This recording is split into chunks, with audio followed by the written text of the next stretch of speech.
con hổ. Rồi thứ hai nữa là cây súng. Cây súng thì sẽ ra như thế, cái này. Rồi thứ ba nữa là con người. Con người thì sẽ ghi như thế này.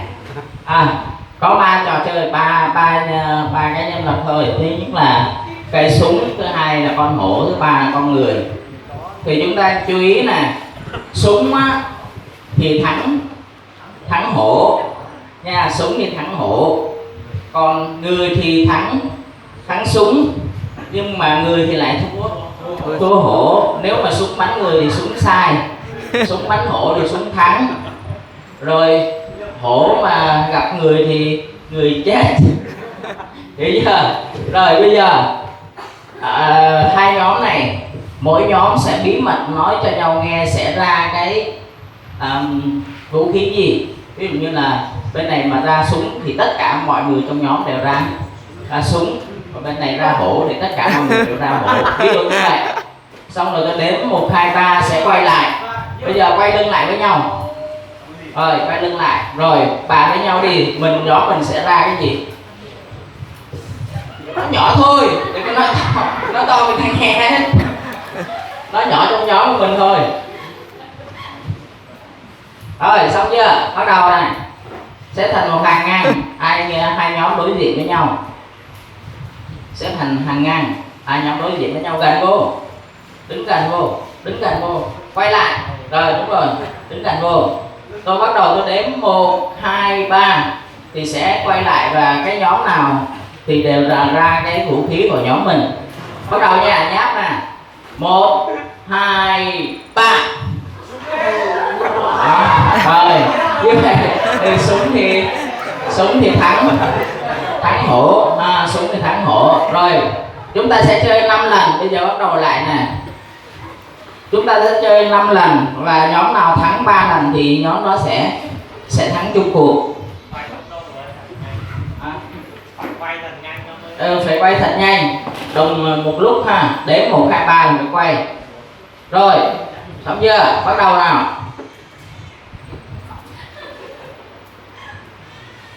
Các bạn hiểu trò chơi chưa? Các bạn hiểu trò chơi không? Hiểu không? Dễ đúng không? Rồi bắt đầu. Nghe hiệu lệnh nè. 1, 2, 3. Rồi như vậy thắng hổ thì sẽ thắng người, hổ thì sẽ thắng người.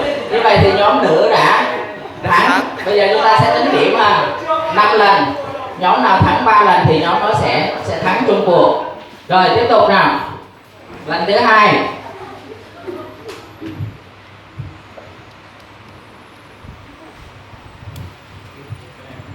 Chấm điểm giúp nha.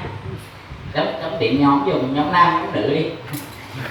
Rồi xong chưa? Bắt đầu nè. Quay lại. Xếp hàng nào. Nói nhanh thôi, nói nhẹ. Trò chơi này nói rất là nhanh, không có cần phải bàn lâu đâu. Là yếu tố bất ngờ thôi. Bàn kỹ hết cho xong chưa? Bàn lâu thế không? chưa lắp đặt.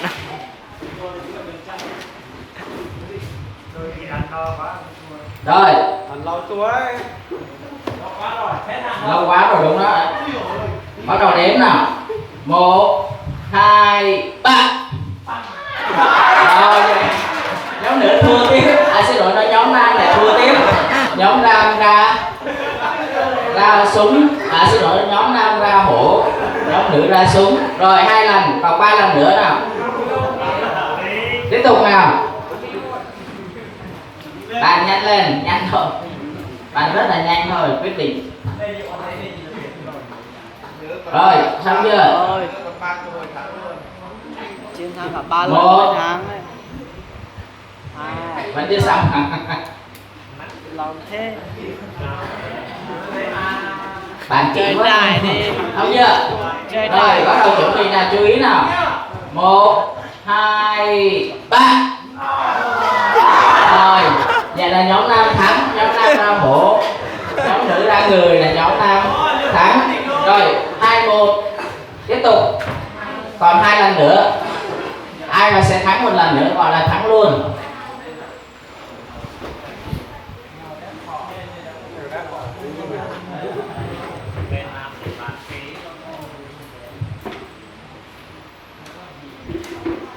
Rồi nhóm nữ có vẻ là sẽ bàn kỹ hơn.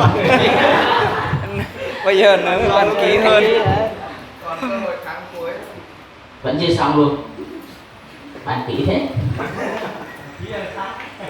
Rồi bắt đầu đếm nào, 1 2 3. Rồi nhóm nam thắng tiếp ra súng, nhóm nữ ra hổ, 2 đều. Còn lần cuối cùng nha, cố gắng lên nào, nhóm nào sẽ thắng lần này là thắng chung cuộc.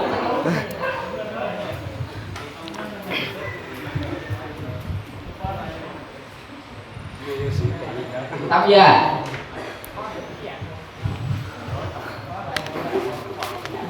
Rồi nghe đếm nào, 1 2 3. Hòa luôn. Như vậy là sau 5 lần thì cả hai đội đều hòa nhau, không có đội nào thắng, mỗi đội thắng 2 lần và 1 lần hòa nhau. Rồi xin mời các cô tài về. Các trò chơi thì cũng rất là đơn giản thôi, thì chúng ta sẽ có nhiều sưu tầm các cái trò chơi hơn. Rồi một cái trò chơi